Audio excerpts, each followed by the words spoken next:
Hi, welcome to the From Scratch Body. I'm Liv. I did a video exactly 2 months ago where I tried my brand new of that day Magimix 4200 XL, and you guys have watched it a lot. So I think a lot of you are looking at food processors and wondering if it's going to be right for you, if the Magimix is right for you. I bought this Magimix. They are not paying me to say lovely things about it or anything. I'm just cooking a lot for my blog and I wanted to get a proper food processor, and I just wanted to honestly test it because I was looking for so long to find out which one was right for me. So I wanted to share with you how the Magimix worked, and hopefully it would be helpful to you.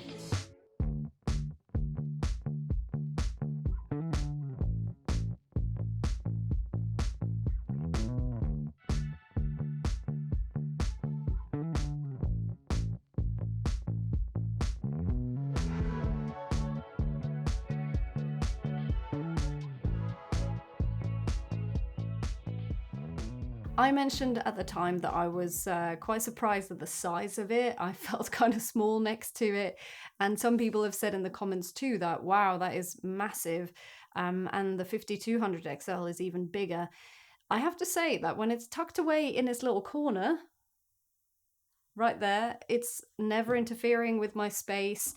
I've kind of found a good place for it next to the booze that we never drink. I don't know why it's there. It's just really easy to bring it out and to use it like so. The ways that I've ended up using it the most so far have not surprised me really. I made bread dough in it. You can see that in my bread video. And the bread turned out brilliantly because it kneaded it so beautifully and it was really light and airy. I did find that the cleanup when making bread dough was maybe a bit much because not only does it have to be made in here in this bowl, but you then have to put it in a different bowl to rise because this is not a very good shape for it to rise in. So the practicalities, some pros and cons in terms of using it for bread dough, but it absolutely works wonders with the dough. Speaking of dough, I've also used it to make my tortilla dough or my flatbread dough, which you can find on my website, thefromscratchbody.com. And that it is better for because that's usually a slightly smaller dough as well, which doesn't need to rise. So you just work it in here and then you bring it out on the worktop and you can kind of just let it rest for a second. It doesn't need a separate bowl to rise in. So that kind of dough, it is brilliant for. The dough hook that comes with it, absolutely fantastic. I've definitely used the biggest bowl the most, and I've been very pleasantly surprised at how well the biggest bowl deals with smaller amounts. The medium bowl I have used a lot with the discs to grate things, to slice things up for salads. And the great thing about the medium bowl with salads is that if you're grating, a carrot and then you're slicing a cucumber and then you're cutting up some celery or whatever, it can all go in the same bowl. You don't have to clean it every time because it's all going in the same salad. So that it is really practical for, very, very handy for slicing and grating stuff that all kind of goes in the same dish. So that it is super good for. Grating cheese, as you saw in that video, absolutely brilliant, so quick. So I think the smallest bowl is what I've used the least, but I'm very grateful to have it because for some smaller amounts, it is really, really good. The smallest bowl you can even use to make some more runny things like some smoothies and stuff like that. There is an additional blender accessory that you can get for it.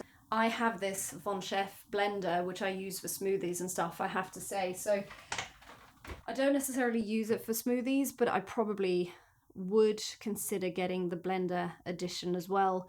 I still haven't got any of the other accessories. I haven't got any of the spiralizers or the citrus squeeze or anything like that, but I probably will. I've had no problems with it. I mean, I'd be surprised if I did in 2 months. It's behaved perfectly. In the first video that I did, I tried to make peanut butter in the smallest bowl, and it took me quite a while, and I thought that it should really have been a bit faster. Since then, I've made peanut butter tons of times in this big bowl with this blender mix in, which helps bring smaller amounts round and round instead of getting stuck in the sides, and it's worked absolutely perfectly.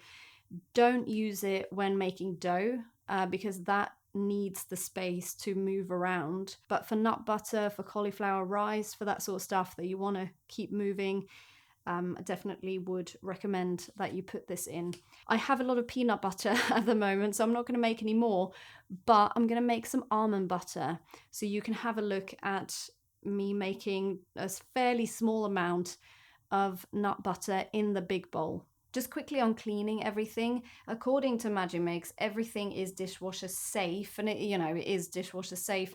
I've put everything in the dishwasher, but I have decided not to put any of the bowls or the clear glass in the dishwasher anymore, because when you put stuff in the dishwasher and you get those little cuts in clear plastic or glass, and I don't want to have that on the bowls. But all the different cutters, everything that's dark plastic, I put in the dishwasher every time, and it's been absolutely fine.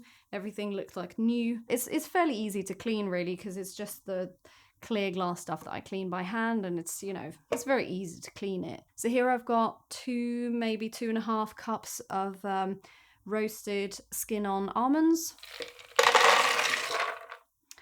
and I'm going to put the blender mix in.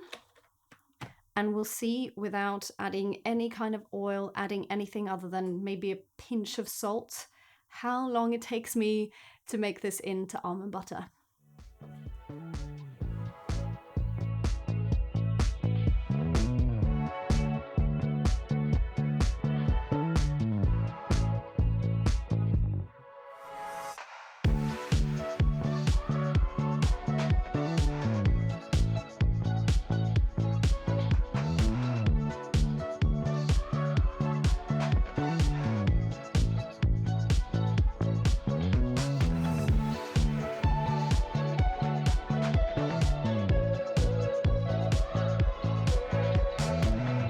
That is almost to the second 3 minutes, and that is entirely, completely smooth without any interference from me.